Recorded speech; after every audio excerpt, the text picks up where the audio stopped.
Welcome to 7 Pot Club. I'm Rob. I grow hot peppers. Today, we're here at the farm of our good friends Peter and Carmen. Peter's pumpkins and Carmen's corn is located in Shakopee, Minnesota, outside Minneapolis. We met them several years ago when they started selling their produce at our neighborhood farmers market. We share our peppers with them, and they use them in some of their delicious homemade canned goods, including pickles, jams, and salsas.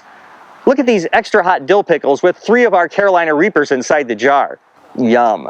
Today we're here to pick up an appropriately seasonal ingredient for the hot sauce we're making in today's episode. What is it? Pumpkin. We're going to use fresh pumpkin and pumpkin spices, plus our own super hot peppers to make a delicious hot sauce with the flavors of fall. Let's get started.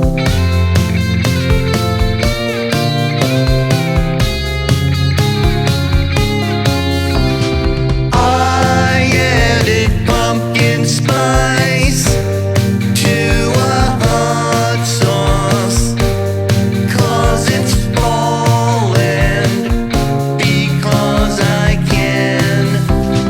I added pumpkin spice to a hot sauce, and it tasted grand.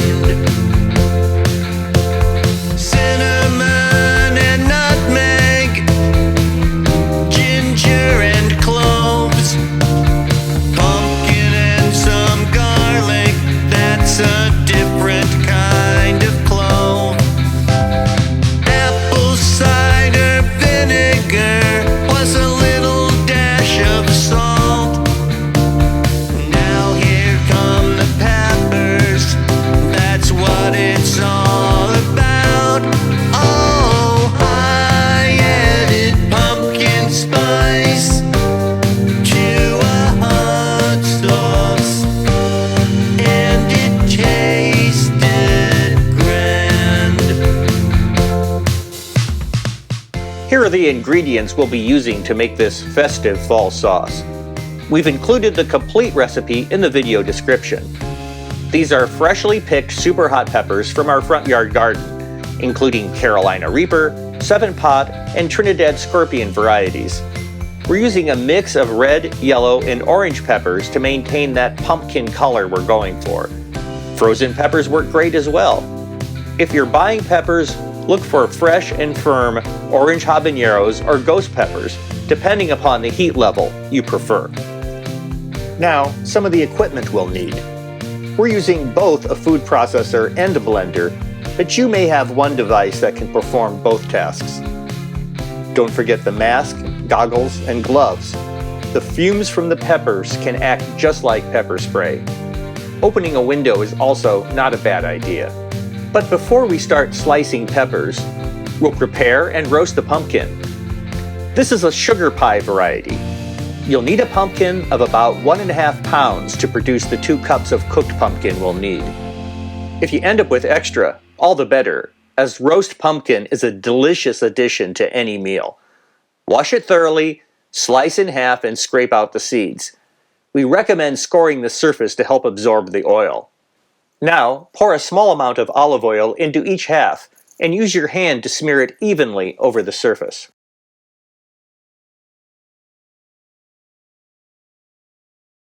Preheat your oven to 350 degrees Fahrenheit. Arrange the pumpkin halves cut side down on a sheet pan.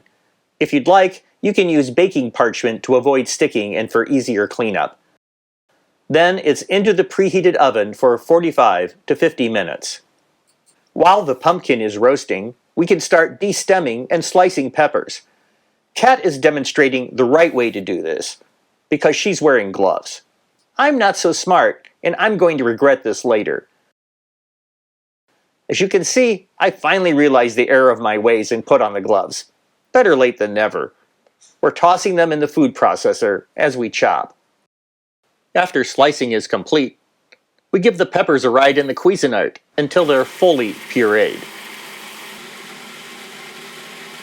Now, we'll peel and mince 4 cloves of garlic.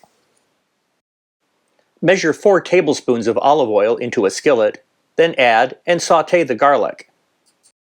Time to measure out the pumpkin spices. If you don't want to bother with individual spices, you can use a premixed pumpkin pie spice blend. Cloves, cinnamon, ginger, nutmeg, and a little salt. The timer has chimed, and our pumpkin is ready to come out of the oven. It looks so rich and delicious. This dwarf heirloom variety is sweet and bred specifically for baking. It's going to make a tasty base for our hot sauce. While the pumpkin cools, we'll add the spices to the garlic already sautéing in the skillet. This will really intensify the flavors. Next, we'll scoop out 2 cups of pumpkin. Sorry for going on about this, but it's the most delicious pumpkin I've ever tasted.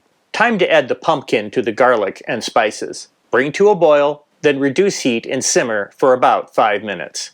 Now we'll mix our pumpkin garlic spice mixture together with the peppers in the blender.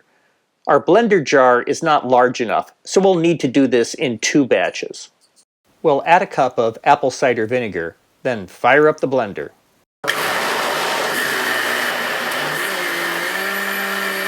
We thought the consistency was a little thick, so we added another half cup of vinegar and blended a little longer. Now it's just the right thickness. Meanwhile, we've been sterilizing the bottles in boiling water. Having completed our second batch of blending, we'll simmer our sauce for about 10 to 12 minutes to blend the flavors. Keep the heat pretty low, as we're not trying to cook the peppers. Finally, time for bottling. After our last hot sauce video, we got several tips on faster and more efficient ways to bottle, but we don't do this on a commercial scale, so for now we're sticking to our tried and true method of using a glass baster. Used to use a funnel, but got tired of accidentally knocking over bottles while filling. Kat and I took turns, and the bottling was finished in no time. We had a yield of 10 5-ounce bottles using this recipe. This container shape is called a woozy bottle, and we bought a box of 2 dozen on Amazon at a very reasonable price. And they come with caps, flow restrictors, which we didn't use for this sauce, and shrink bands. The shrink bands give your sauce a professional look, and they're very easy to apply with a little practice. Just place them on the neck and heat with a hairdryer while rotating the bottle. We usually print out our labels on plain paper, cut them out with an X-Acto knife, and attach with a glue stick. This time, we decided to try these die-cut adhesive labels. The Amazon sellers supplied a PDF template we used to design them at the right size and get the spacing just right for printing. They're so much easier to apply. Finally, all done. 10 shrink-banded, labeled bottles of homemade, delicious pumpkin spice hot sauce. I'll taste it in just a moment, but first I want to sing a little bit more while you enjoy some of the additional footage we shot while visiting Peter and Carmen's farm.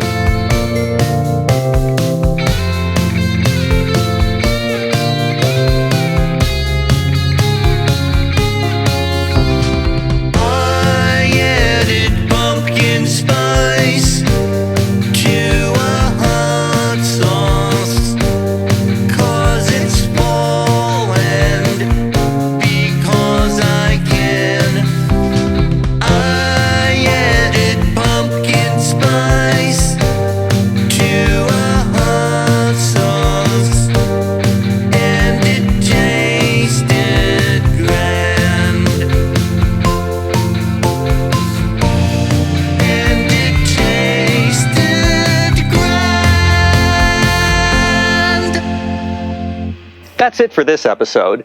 This is the first time we've ever used pumpkin or pumpkin spices in a hot sauce, and we're really happy with the result. It's wildly, deliriously hot. It should be because there are about 5 super hot peppers in each 5-ounce bottle. But it will definitely not disappoint those who love pumpkin and pumpkin spice.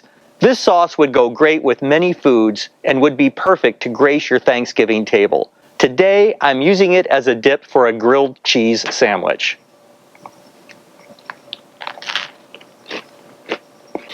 Wow. This is really a match made for autumn. The flavors blend beautifully. You get an initial kiss of pumpkin, then a rush of intense heat, finally mellowed by a warm hug of pumpkin spice. Try it yourself. I think you'll like it.